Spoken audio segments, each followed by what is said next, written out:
I love it. All right, so as the agenda shows, we're going to go ahead and start with a brief welcome and brief introductions, and it'll go similar to this. My name is Mike Monroe. I am with the Southwest Riverside County Military Affairs Committee. My other hat is the Marietta-Wildomar Chamber of Commerce Membership and Business Development Representative, and I would be remiss without saying thank you to our wonderful sponsors: Elsinore Valley Municipal Water District, Temecula Valley Hospital, Modern Lending, and the absolutely wonderful and with us today, Julie No State Farm Agency. Thank you so very much. I'd also like to acknowledge too that Pechanga has decided to be a part of our endeavors as well. So as we move into next month, we will also be recognizing them as a local military supporter. So that's big news. All right, so I'm going to go ahead and bring up the attendees here, and I'm going to call on you. And as soon as I call on you, if you could just go ahead and similarly introduce yourself, and we'll get underway. So next up, Hilder. Hello, everybody. I'm Hilder. I work with Mike on the Southwest Riverside County Military Affairs Committee, and I too work at the Chamber. I am the marketing coordinator for the Marietta-Wildomar Chamber. I'm so happy to see you all, and I'm excited to hear from Maurice today. Excellent. And next up is Heather. Hi, everybody. Happy to be here. I am Heather, and I work for the Marietta-Wildomar Chamber of Commerce as your Communications and Program Development Director. Thanks, guys. Thank you, Heather. Next up is Tony Ball. Hi, so my name is Tony. I am the Military and Veteran Outreach for Azusa Pacific University, also covering the regional campuses, which we have one there in Marietta, as well as not too far down in San Diego and up in San Bernardino for the Inland Empire. We have some other ones, but those are the close ones to the Southwest Riverside region. Thank you, Tony. Great to have you. Next up, Sergio De La Garza. Good afternoon, everybody. Sergio De La Garza with the Employment Development Department, and I am one of the veterans representatives covering Riverside County. Thank you, Sergio. Next up, fabulous sponsor, Julie No. Good morning, everyone. I'm State Farm Agent Julie No, and so excited to be part of this committee, and I'm excited for my first meeting with you all. Thank you for joining us. Next up, Josh Smith. Good afternoon, everyone. My name is Joshua Smith. I work with Altura Credit Union within business development, and I cover out the Marietta region. Thank you. Thank you. Thanks, Josh. I'm going to go ahead and skip Kim because she is underway with chamber duties. Mr. Mike Rio. Hi. Hello, everybody. My name is Mike Creo. I'm the branch manager here at Navy Federal Credit Union in the Marietta location on Cal Oak. Thank you for having me. Thank you, Mike. Next up, Greg Thomas. Yes, Greg Thomas, General Manager for Elsinore Valley Municipal Water District, and happy to be part of this committee. Thank you, so. Next up, Eric Faulkner. Oh, Eric, you're on mute. Okay, sorry about that. Hey, Eric Faulkner, Mike, thanks for allowing me to be here. Looking forward to hearing my fellow Master Chief Maurice Wilson give a presentation, but I am a management analyst with the VA's Veterans Experience Office. And I'm their representative for California and Nevada. And again, we work to try to work on improving the veterans experience with the administration.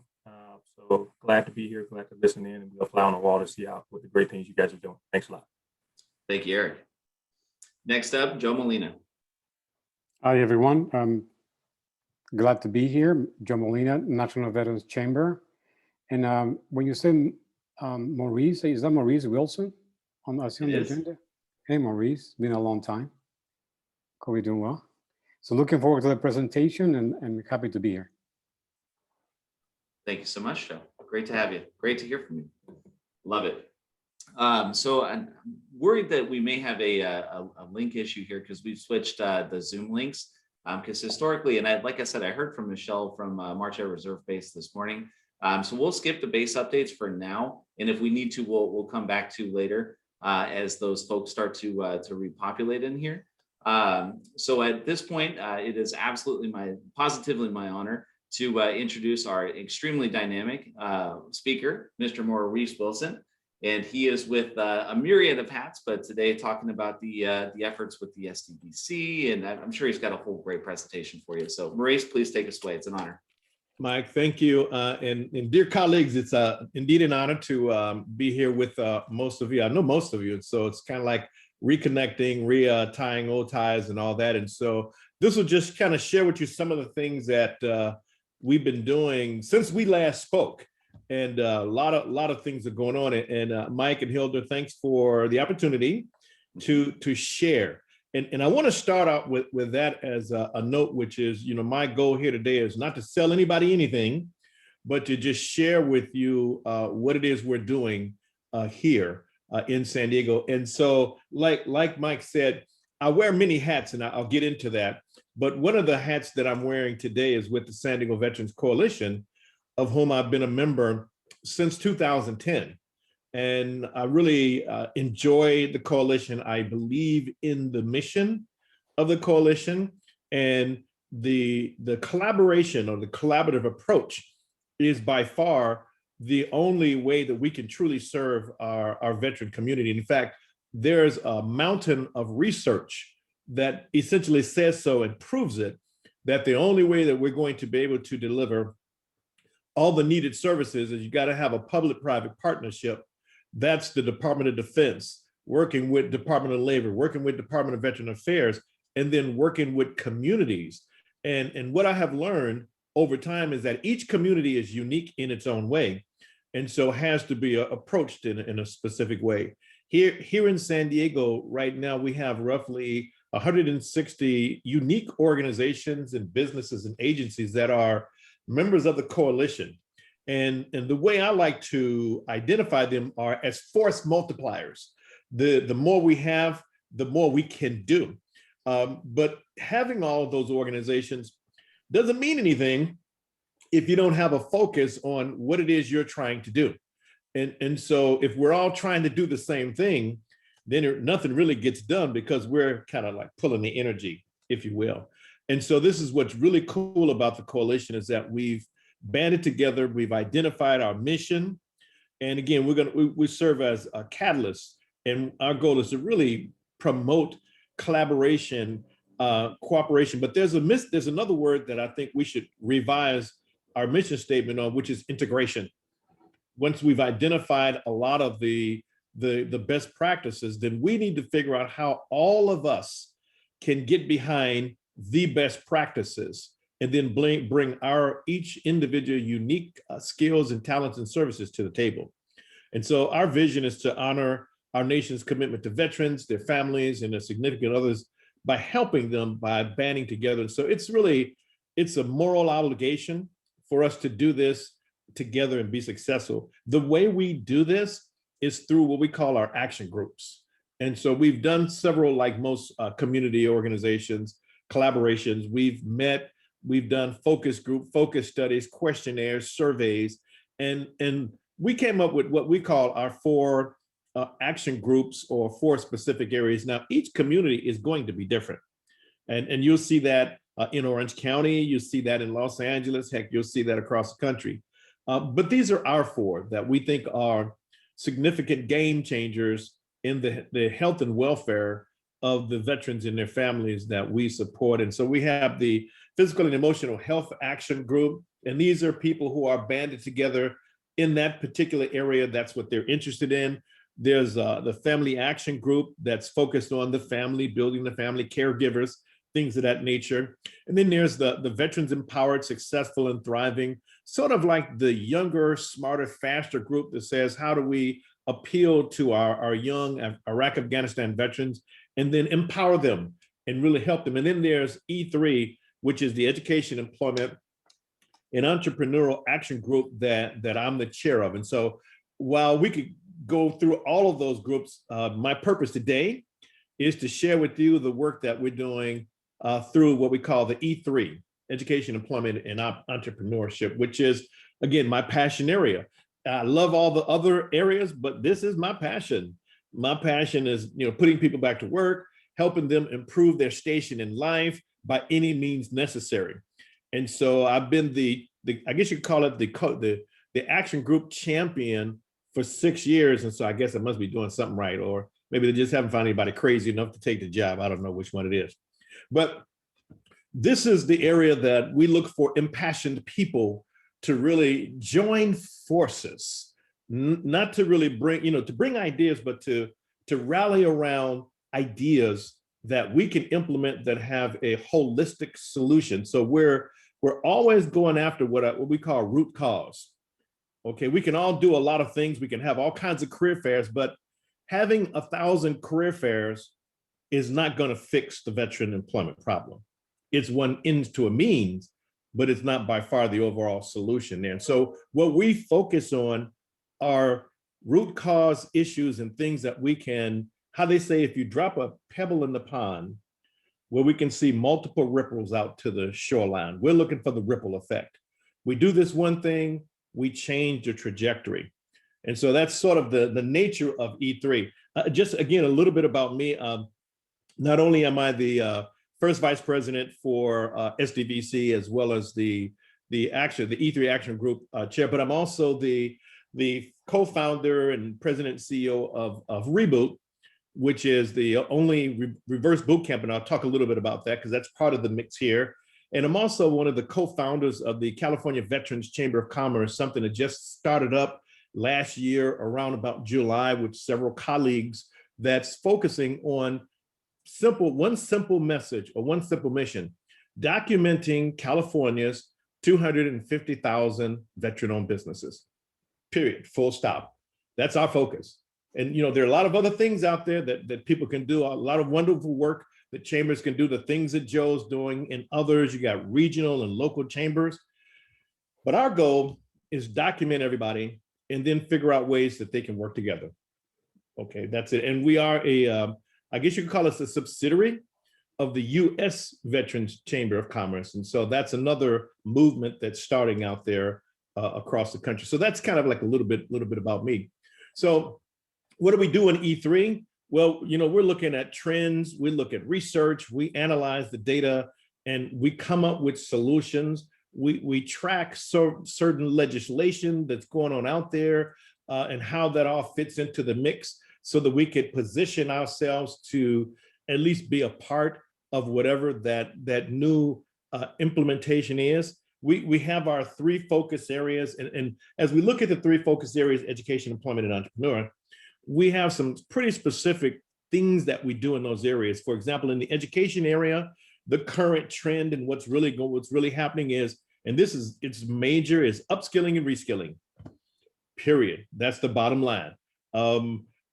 We could talk a lot about employment, which I think is important, but what we're seeing that's trending heavy is retraining veterans. And now they have new things out there where they call stackable credentials versus a degree, where in the past, perhaps it might have been a pursuit to get a degree. And that's not off the table, but it's not as prominent as stackable certificates, which is sort of a nimble way of getting people certified to do the jobs that employers need and get them to work fast, and then continue to stack on top of that. So you may start with a certificate in, let's say, maybe Lean Six Sigma, but that's just the beginning. And the certificates enables the individual to do enough to get through the door and then grow and evolve once they're in there. So we're looking really hard at that. What are the trends? What's happening?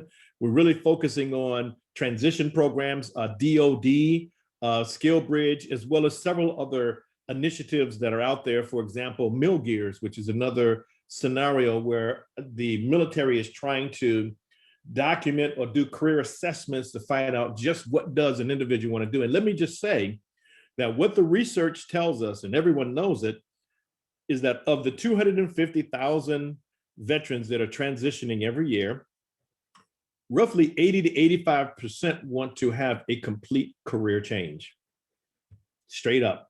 Okay, and that speaks volumes right there.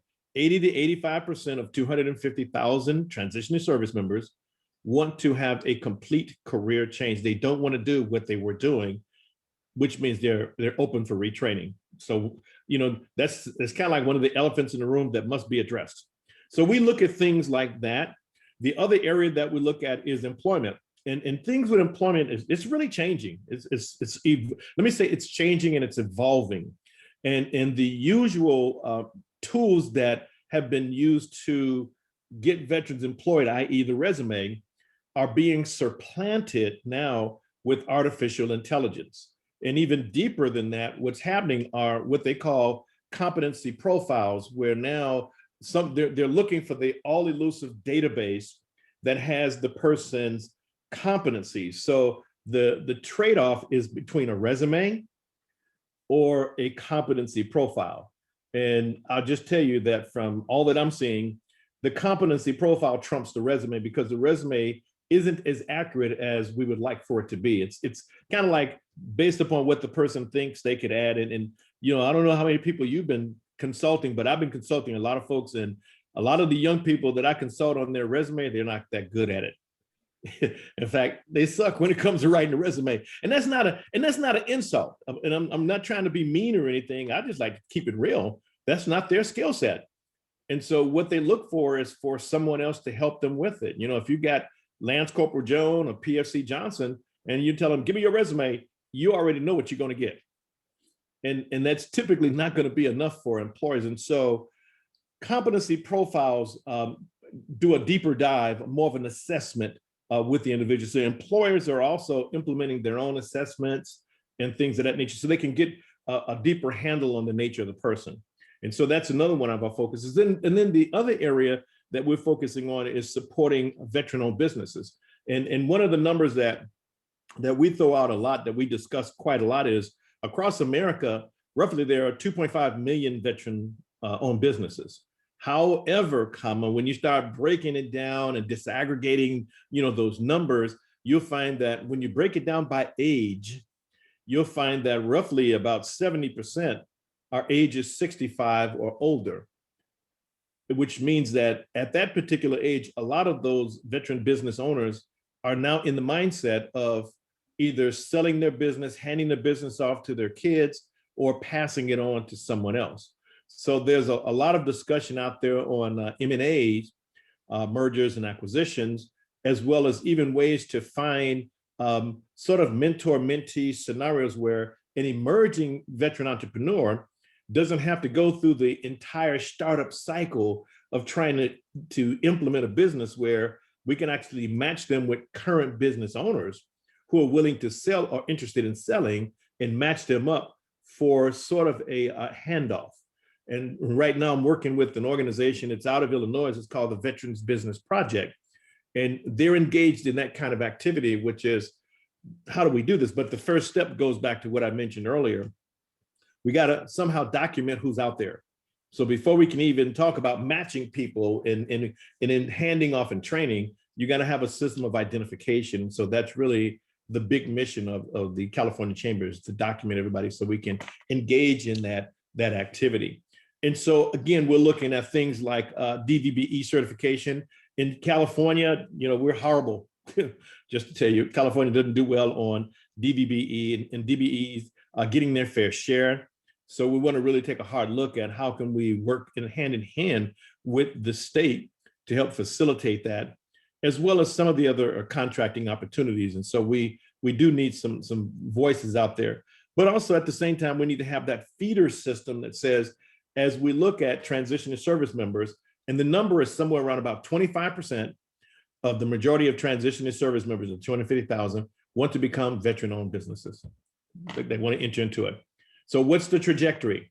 You know, how do we do that? How do we facilitate that? How do we scale it up? Right now, we don't have the resources or the people to manage all of the individuals. And so we're looking at ways that we can help facilitate that. We're also working with some of our politicals out there that are changing and writing legislation to try to make it easy. We've had a chance to speak with Congressman Levin's office and others as far as the state of veteran employment and what's going out there. There are several pieces of legislation that have been approved, or at least passed the House, that are kind of sitting in the Senate pending approval. Overall, what they did was just stitched everything together into what they call the Dependable Employment and Living Improvements for Veterans Economic Recovery Act, or the DELIVER Act. And so these are some of the things that we're monitoring and tracking and looking at and supporting. One in particular that stands out that I think is a game changer is House Resolution 2326, which is the Navy SEAL Chief Petty Officer William Bill Mulder Transition Improvement Act of 2019, which calls for community-led off-base transition centers. Okay, I mean, that's a mouthful, but it really speaks to the public-private partnership, and it's a recognition that in order to do this, it takes a community. The community really has to organize, coordinate, and then everyone on essentially the same page. And so we're watching that legislation with a keen eye. San Diego has been earmarked as a pilot city. There will be, they've identified that they want to at least promote 10 cities to have these off-base community-led transition training centers. And so we're hopeful that in 2021, that legislation gets approved and we can actually get that project off the ground, which is why we're doing all of the collaborative work. And so in order to do that, it's going to have to be a collaboration. The collaboration is going to have to include all of the elements, all of the assets, resources, and even an agreement upon the procedures or a process.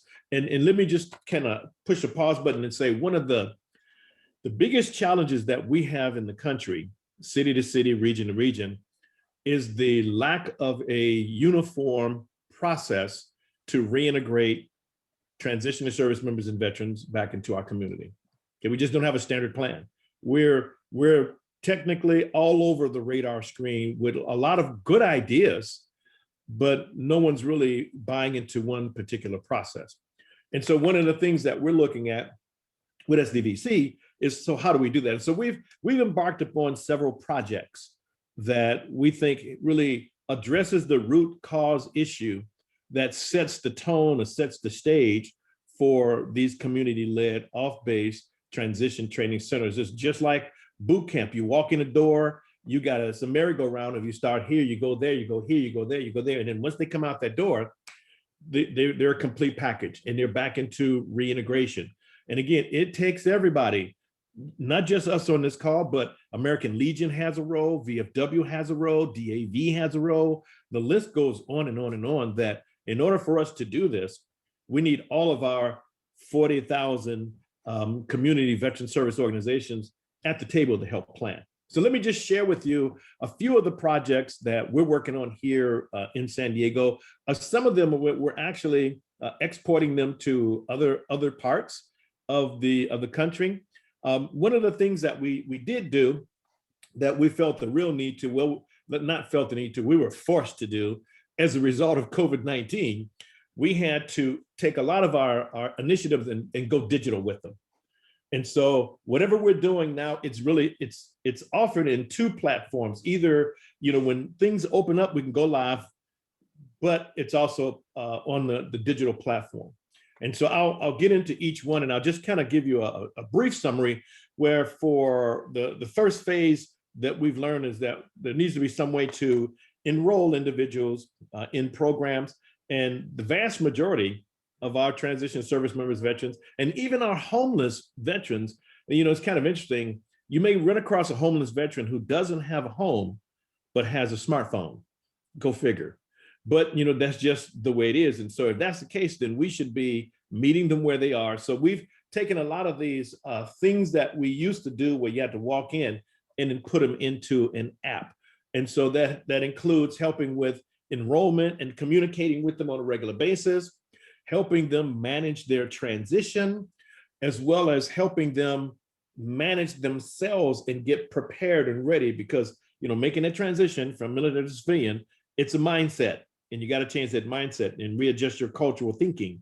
But then there's also the part on finding your career and matching, as well as ongoing navigation and coaching. And so that's a pretty broad spectrum of things. But what we found over time is that at one point or the other, as each individual transitions out, they need each one of these components at some point during their transition.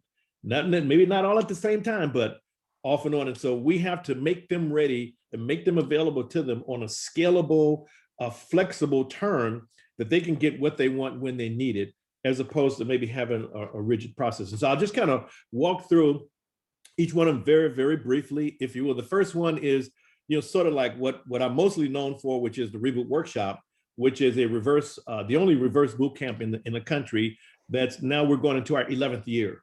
And let me just say that each one of these projects that I'm going to just mention is its own separate presentation all by itself. But I'm just kind of giving you the overview here. And so what we've done in Reboot, quite simply, is we cracked the code of working on the military mindset and the cultural change from military to civilian life. The workshop is 3 weeks long, and it addresses that mental conversion.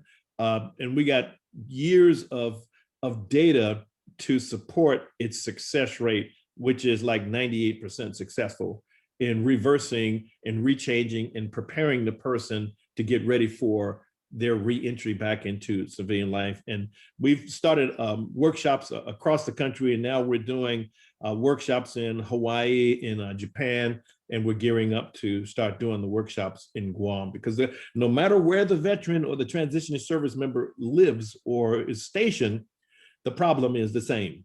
And so we've been able to, through this initiative, get it out there in the virtual world. So that's one project that we're working on. The other project is helping the individual manage their transition. And this is an important case where there are so many things, so many tasks and checklist items that each person has to do before she or he exits the military. And it's all kind of like time weighted. They're right now doing it in their head and maybe on a piece of paper. In about 3 weeks, we'll be launching the first transition management app that'll be free for any transition to service member, and it will help them manage their transition. It'll document when they're getting ready to get out and the things that they need to do. And the transition, just so that we're all clear, the transition should really start about 2 years prior to separation, because there's a lot of work to be done and there are a lot of reminders. And so there are already models and documents out there that says, here's what you should do, but there isn't anything out there to help them manage it. And so we're really excited, and I'll look forward to sharing that with you when it becomes available. The other app that's working in tandem with this is what we call the self-assessment app, which is really documenting where their heads are and how they feel in what we call 8 transition domains. And those transition domains are pretty much well documented: career, finances, personal growth, health, family, relationships, social life, and attitude. And there is a research project that just concluded through the Henry Jackson Foundation. It's a 5-year study that focuses on veteran wellness and it correlates it back to how do they feel in certain areas. And so this app that'll also be launched in about 3 weeks is a powerful tool for the individual to do the self-assessment in terms of where are you at and what's your area of greatest need, because as we know, the area of greatest need gets the most attention in terms of that person. And so this really helps them focus, manage, and maintain themselves. And we will have, and we're building this in, a back-end dashboard where we can identify individuals who drop below a score of 5. And so what it's rated on, individuals rate themselves in a specific area on a scale of 1 to 10, with 10 being the best. If it's a 1 or 2, there's something wrong and there's probably a need for an intervention. But we don't get that information until it's way, way, way too late, where this will help us get that information early on. But it even keeps it in the forefront of the individual now. And I'm going to come back to this when I wrap up and start talking about weekly musters, because we use this instrument in the weekly muster and we've gotten incredible results there. So I'm going to go to the next project. And so the next project obviously is the skilling piece. That's huge. And we've been working with a lot of training organizations to help document all of the certificated courses that are available out there. And we're in the process of building a catalog of courses that we can put on the web and make available to all transitioning service members and veterans, where they can go get some reskilling by local providers that are offering the courses, whether those providers are educational institutions or even employers. We want to make sure that list is there, because that's key in choosing and selecting where they're going to go to work. And the way the Skill Bridge program, we call it Operation Skill Bridge, works is it's like a 4-step process. Step 1, You walk through the door, you get your head straight. Number two, during that process, we help you figure out what you want to do. And then we directly connect you to the training resources. And then almost simultaneously, while you're going through the training, we connect you with employers. So as soon as you complete the training, you're hired the next day. But there's a step 4. And the step 4 is ongoing community support. And so we've been talking a lot with VFW, American Legion, Wounded Warriors, IAVA. It says now that the person has completed that phase of their reintegration, the next phase really is the living part, the community part, where we all know how this story goes. Veterans need ongoing community support. And because we're team focused, and we love helping and supporting one another. And so that project is going really well. We're signing up a lot more employers as well as more training providers. The other project that we're like really just jazzed about is really solving the employment piece. And to do that, we turn to a couple of Princeton smart people, and these guys are just geniuses, that actually developed the nation's first artificial intelligence job matching application that builds the profile on the person based upon 600 competency, skills, and behaviors that could be matched against a database of millions of jobs. So essentially, the individual builds their profile on the app. It's free for the individual. Once that profile is built, that's all they have to do. The rest of the work is done by the app. It goes out and it scans millions of jobs to find the matches that it's like magic, matches it up and gives them a percent where the person does not have to go looking. They basically launch the app, go to find the matches, see which ones they would like, and click apply. End of story. And it's a high match to it. And it even goes in and writes the resume for them as well. So it covers a couple of bases. It's like really amazing. So some good news for us is that we just recently got major funding from Union Bank. They've jumped on. Accenture, we've been talking to them a lot. They've jumped on and they're financially supporting it now. And we also are partnering up, or have partnered up with Juju. We're dumping jobs in there from Juju, as well as jobs from Indeed. And so the goal is, think about it.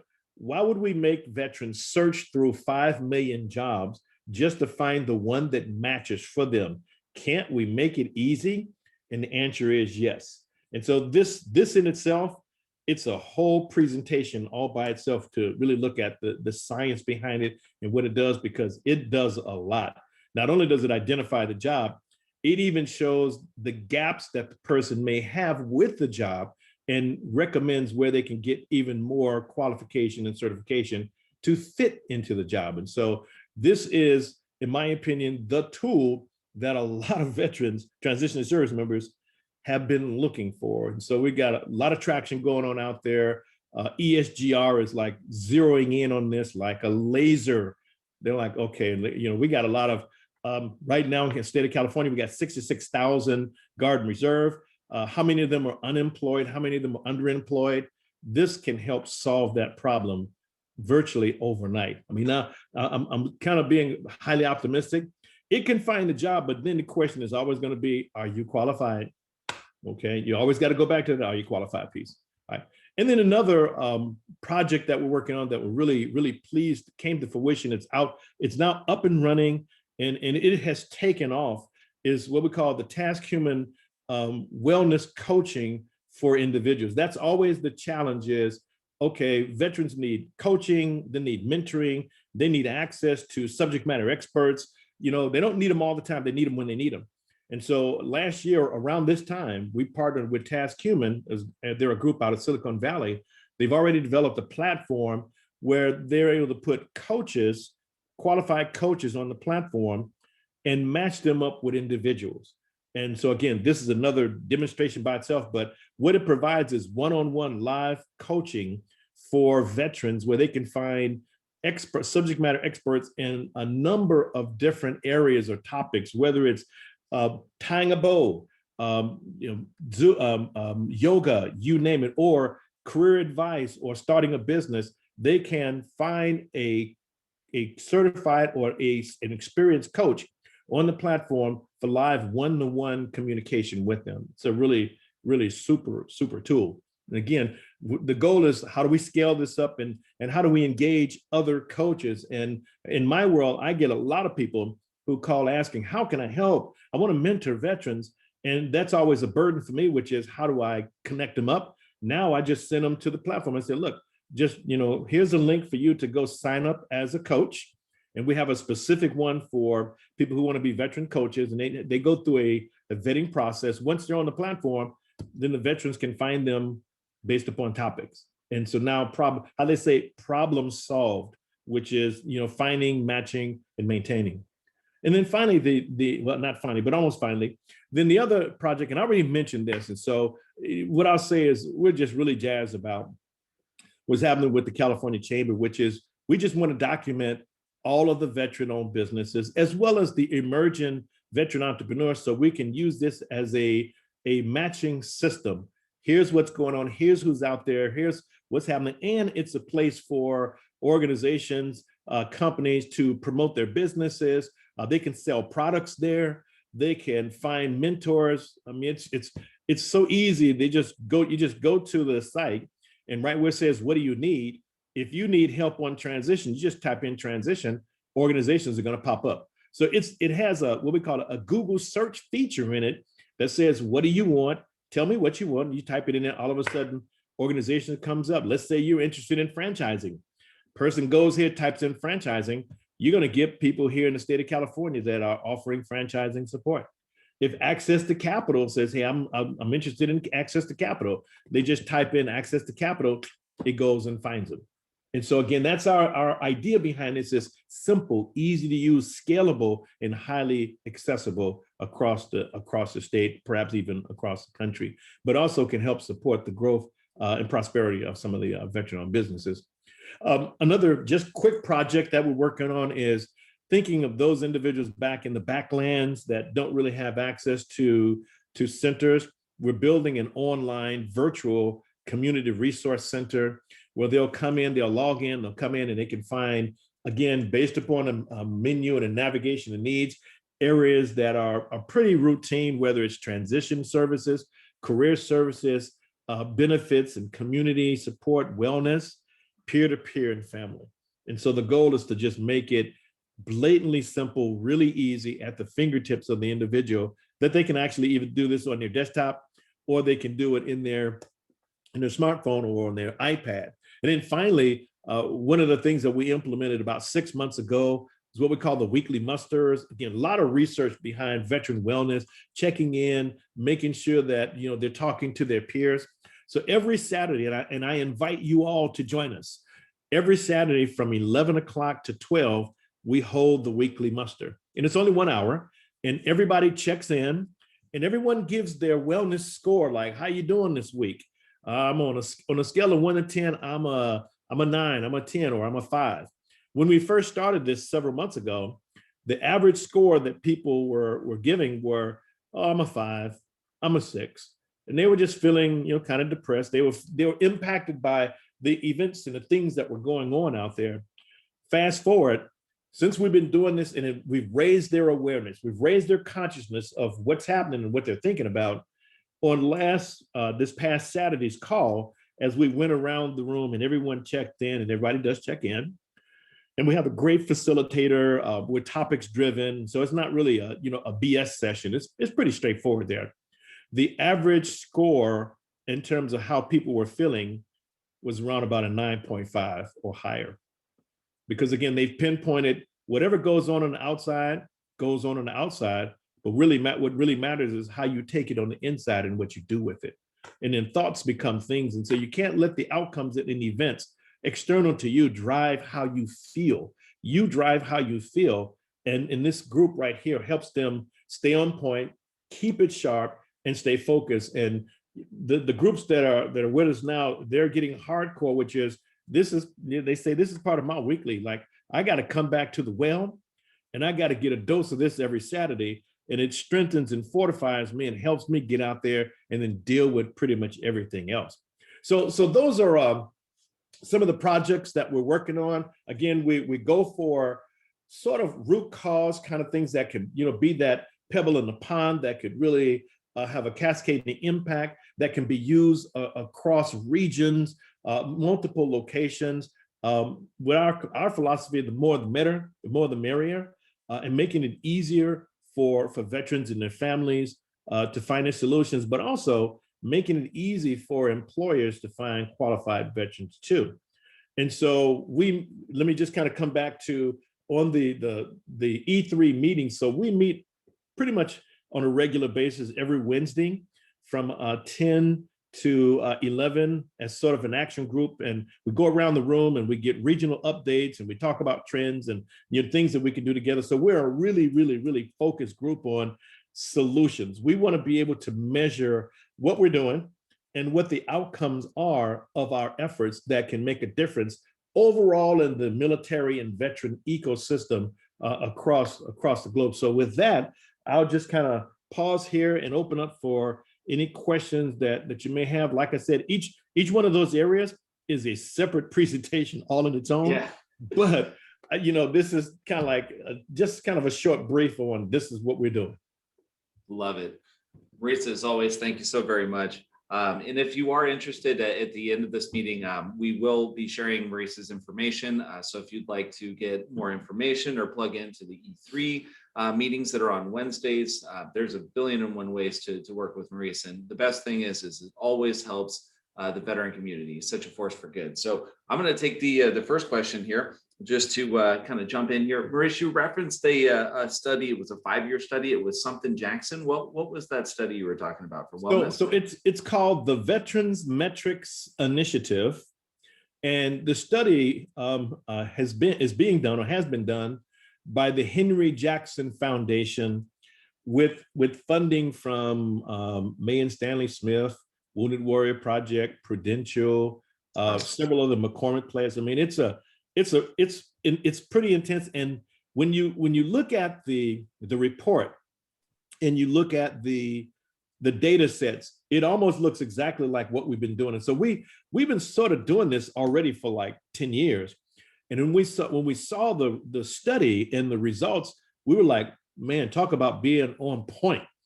And now there's solid research behind it. If you haven't gotten it, I highly recommend that you get that report, pull it down and read it, because the end game, so what's the end game for all of us?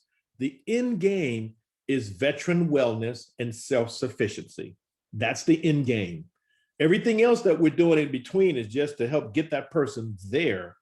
And so what the report looks at is, so what are the elements that are crucial and critical, or that prevents that person from getting to the end game?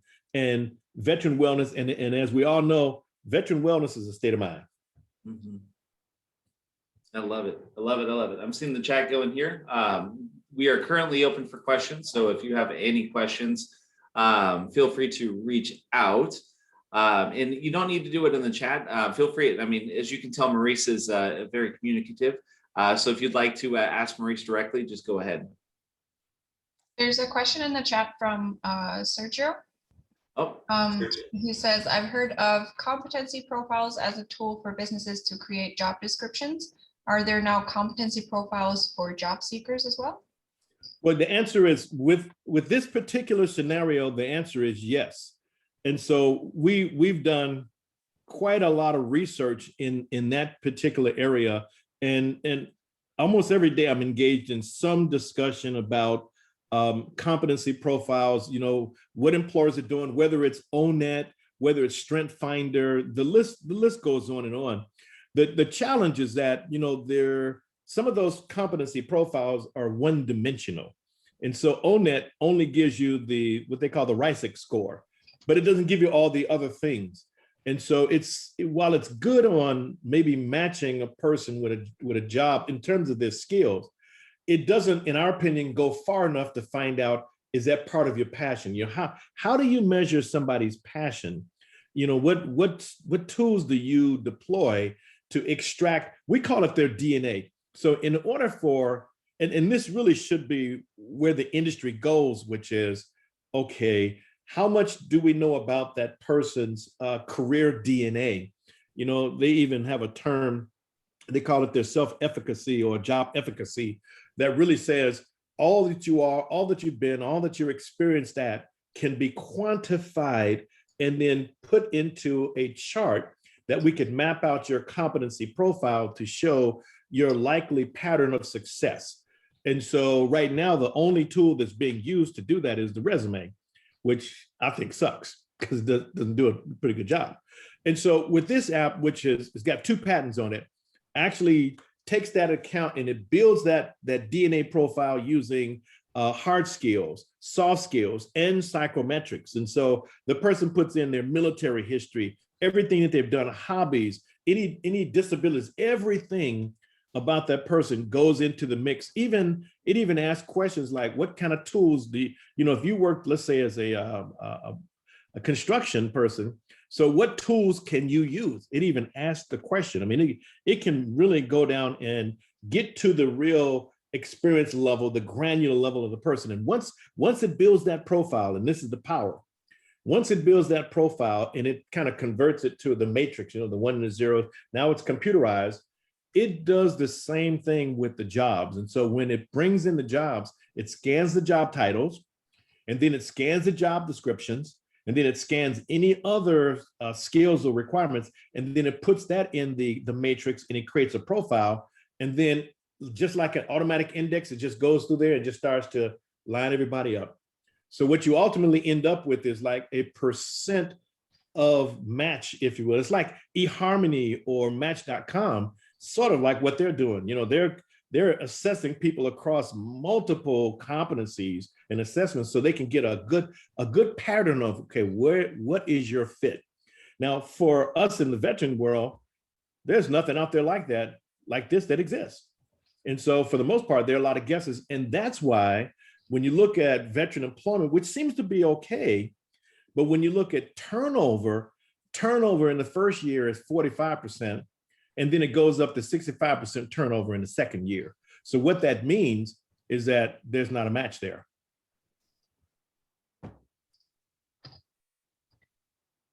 Thank you, Maurice. So it looks like we had a technical fail here.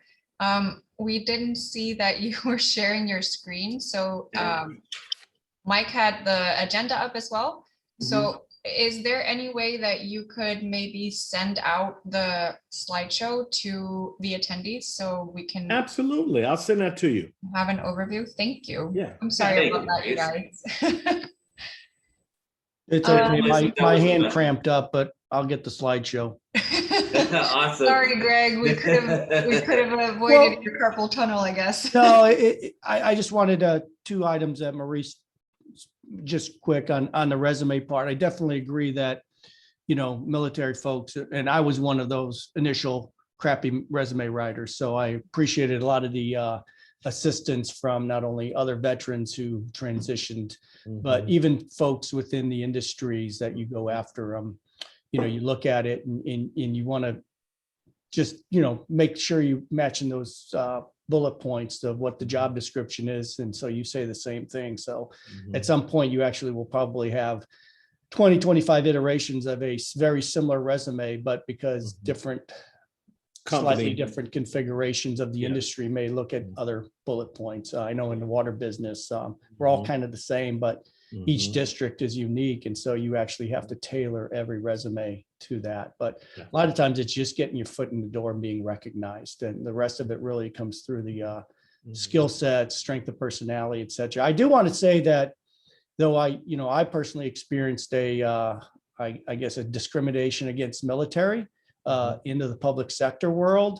But I think that when I see it too, that don't sell that skill set short. I know in the private sector where I worked at one point and in the public sector, those military skills of the work ethics, the integrity, trust me, coming to work on time for some folks is a very difficult thing. And so, and we, military guys bring that. And so I think, I see that and they tend to be a lot of leaders in, they may not be the senior person, they may be in a junior position, but they're deferred to because of the leadership skills. So I just wanted to say that sometimes we don't want to downplay too much of our military experience, but use that to our advantage, to folks who are seeking it, that aspect. So. Oh, Greg, that's a really good point. And I think that's the current marketing or sales pitch that we're providing to employers that veterans make really good employees. We show up on time because that's how we've been programmed. But one of the cautions that I give everyone is that's true, provided we have a similar environment to the military and the civilian world. And there is a difference between the civilian world and the military. And so in order to unlock that potential of the veteran, you have to create an environment, an inviting environment that welcomes them, that appreciates and recognizes the values that we bring to the workplace. And, speaking of discrimination, I remember when I first retired and I went to work in the civilian world and I started sharing of my experiences in the military, my civilian counterparts didn't want to hear it. And so as time went on, I had to basically dial it back and just keep, kind of keep to myself. And so there are cultural issues. I think the challenge isn't entirely on the veteran to sell themselves, but surely we have a responsibility to be ready and to be able to sell ourselves and to know what it is we want to do. At the same time, there's an incumbent responsibility on the employer to create a welcoming environment for veterans, very similar to the one that we've been in the military. And we're used to a different way of being handled. In the military, we just handle attendance a whole lot better. We handle discipline. And one of the things that I usually tell my civilian counterparts is that the difference between the civilian environment and the military environment is that the military environment is an intrusive environment. And what intrusive means is that, those of you who are senior enlisted knows, Bob or Private Jones or PFC, whoever showed up, they showed up because they knew they would have to deal with the chief if they didn't show up on time and if they didn't do the work that needed to be done. And so there are some differences in the environment.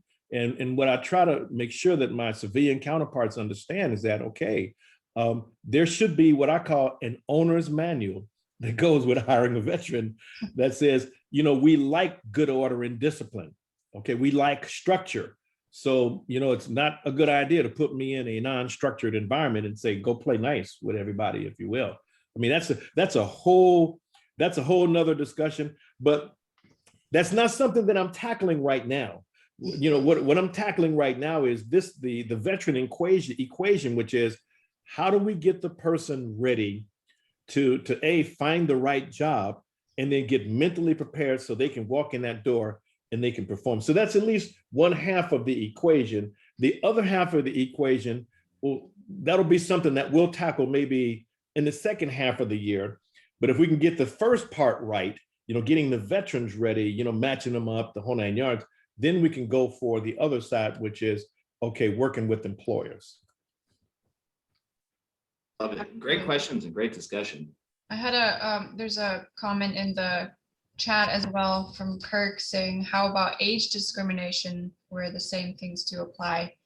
I think that's definitely a discussion as well. A good point, Kirk. Yeah, I mean, it really is a good thing. Again, the age discussion or discrimination sort of is not necessarily the area that we're trying to cover here. We're trying to really solve that one big issue, which is, okay, what's the issue? The issue is 80%, 85% don't know what they want to do. We've got to solve that problem. I think we got an answer for that. Okay. The other issue, once we solve that issue, is how do we match veterans with jobs? And I think we got that piece solved. And so we're trying to solution those out that says, okay, just based on the data, and in this system, age is not a factor in this system because we're not asking anybody their age, period. This is just profile. This is just profiling that says, okay, you got job A, and these are the requirements of the job, the competencies of the job. And we found a ton of people that match that competency up to about maybe an 80 or 90% accuracy, which is something unheard of that I don't think too many employers get on a regular basis, that level of matching, if you will. So our goal right now is to bring the competencies of the individual and the competencies of the job together. So now you have a graph that overlays that says, here are the candidates. And imagine if you're an employer and you have a dashboard that shows you your jobs and candidates that match your jobs based on competencies. with up to an 80 to 90% match. Okay, that's a hell of a starting point right there. And then we can always sit down and talk about the next step. That's my Siri talking. I should always turn Siri off when I'm having this conversation here. And then from there, it's okay, now how do you onboard the individual? I mean, there's a lot of work to be done. We're just trying to pick away at some of the main points, which is identifying who's where they are, getting them ready, and then getting them matched with employers. I love it. I also love too, I saw that Lauren from Hiring Our Heroes, I was really hoping to hear from you as well, Lauren, dropped a really great link for Psych Armor.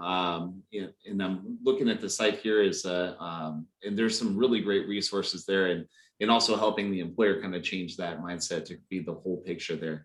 It is a tremendously fantastic thing. On that note, it is 1 o'clock and we generally try to keep things relatively brief here. I know we have a lot of very busy folks. This was a fun, very awesome meeting here. And as always, Maurice brings a wealth of information to the table.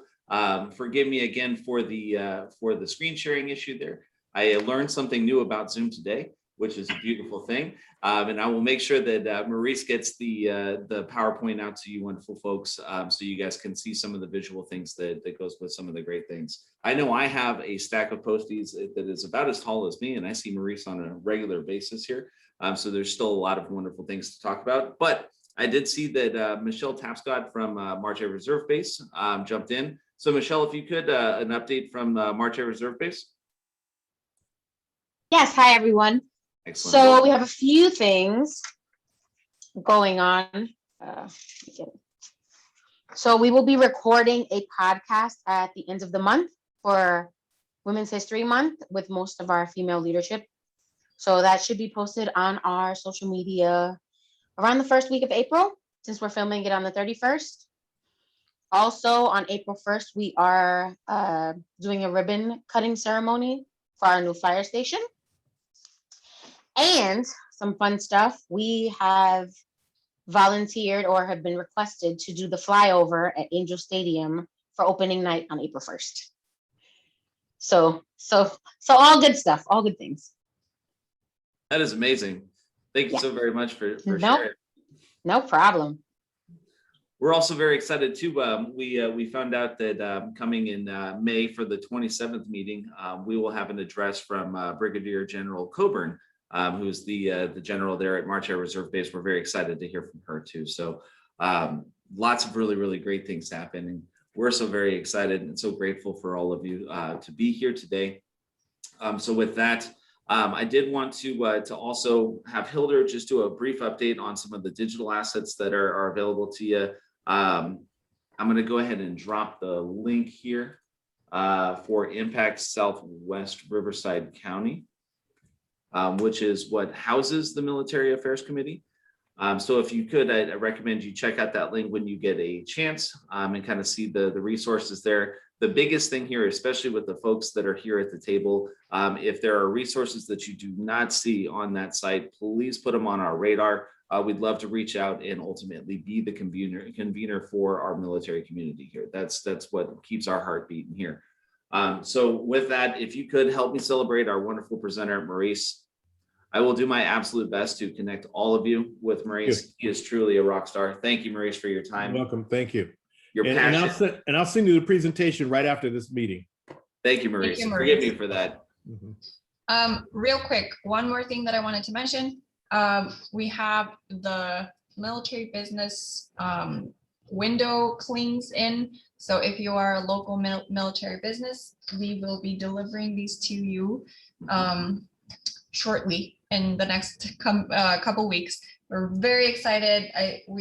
We love how they turned out, and we're excited to be able to represent or have the military businesses represent themselves accurately here in the area. And if you're one of our sponsors, you'll also receive a window cling with a sponsor logo under it. So that's very exciting for us. And yeah, Mike dropped the link for our website. So I think we're all set. Excellent. So I will see you all next month. We should have the next quarter calendar up coming out here in the next week or so. And things have changed a little bit. The Zoom link in the calendar invite is the way it will be from here forward. We balance a lot of organizations, so making sure that the Zoom link was consistent was a big deal. So that will be where it is from here forward. And then Hilda is putting the agenda for the upcoming meeting in that calendar link. So if you would like to find the agenda there, always just go to the calendar invite. You can find the agenda there, see what's coming up in the months to come. So with that, I wish you all the absolute best. I want to thank you again for joining us. I will see you guys next month. Bye, everybody. Thanks, guys. See you Take soon. care. Bye, everyone. Have a good Bye. week.